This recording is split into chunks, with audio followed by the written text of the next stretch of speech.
பசங்க 2 பேர்த்துக்கும் எக்ஸாம் முடிஞ்சு ஒரு வாரம் லீவ் விட்டுட்டாங்க. இந்த எக்ஸாம் முடிஞ்சா அவங்களுக்கு ரிலீஃபா இருக்கும் இல்லையோ, எனக்கு பயங்கர ரிலீஃபா இருக்கு. எக்ஸாம் டைம்ல இவங்க டென்ஷன் ஆகுறாங்களோ இல்லையோ, நான் பயங்கரமா டென்ஷன் ஆயிருவேன். ஏன்னா இவங்க 2 பேரையும் கூட உட்கார வச்சு இவங்களை படிக்க வைக்கும்போது நம்மளுக்கு இருக்கிற பிபி சுகர் எல்லாமே ஏறிடும். அதனால அவங்க ஜாலியாக இப்போ கிரிக்கெட் விளையாட ஆரம்பிச்சிட்டாங்க. எனக்கு இப்போ ரொம்ப ஜாலியாக போச்சு. ஏன்னா நம்மளுக்கு எந்த ஒரு ஹரிபரியும் கிடையாது. மத்தியானம் லஞ்சுக்கு வந்து பார்த்தீங்கன்னா சிக்கன் குழம்பு, அது நம்ம கொங்கு நாட்டு ஸ்டைல் சிக்கன் குழம்பு, அதை தான் ரெடி பண்ணிக்கிட்டு இருந்தேன். இந்த குழம்புக்கு சின்ன வெங்காயம் மட்டும் தான் தொளிக்கிறது பெரிய வேலையாக இருக்கும். மற்றபடி செய்யறது எல்லாமே ஈஸி தான். குழம்பு தனியாக கிடச்சிரும். அதோட நம்ம அதுலேருந்து கறி எடுத்து நம்ம ஃப்ரை பண்ணி அப்படியே வச்சு சாப்பிட்டுக்கலாம். பசங்களும் லஞ்ச் முடிச்சுட்டு வழக்கம் போல் கிரிக்கெட் விளையாட போயிட்டாங்க.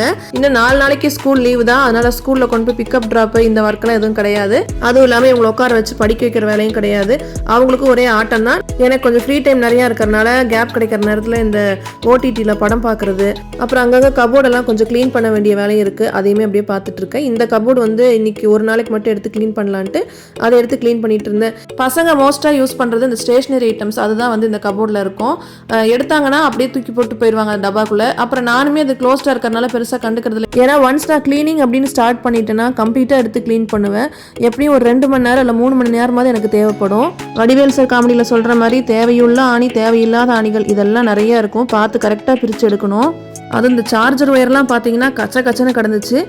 எது யூஸ் பண்ணுறோமோ அதை மட்டும் கை கெட்டுற மாதிரி டேபிளில் எடுத்து வச்சுட்டேன். அதுக்கப்புறம் தேவையில்லாத சில ஒயர்லாம் வந்து ஹஸ்பண்ட் திடீர்னு வந்து கேட்பார், இந்த ஒயர் எங்கே அந்த ஒயர் எங்கன்னு. அதனால் அதெல்லாம் பையில் தூக்கி கட்டி அது தனியாக ஒரு இடத்துல எடுத்து வச்சுட்டேன். ஸோ இப்போ பார்த்தீங்கன்னா எல்லாமே கொஞ்சம் க்ளீனாக இருக்குது. தேவையில்லாத பொருளெல்லாம் தூக்கி போட்டதுக்கப்புறம் கொஞ்சம் எல்லாம் க்ளீனாக இருக்குது.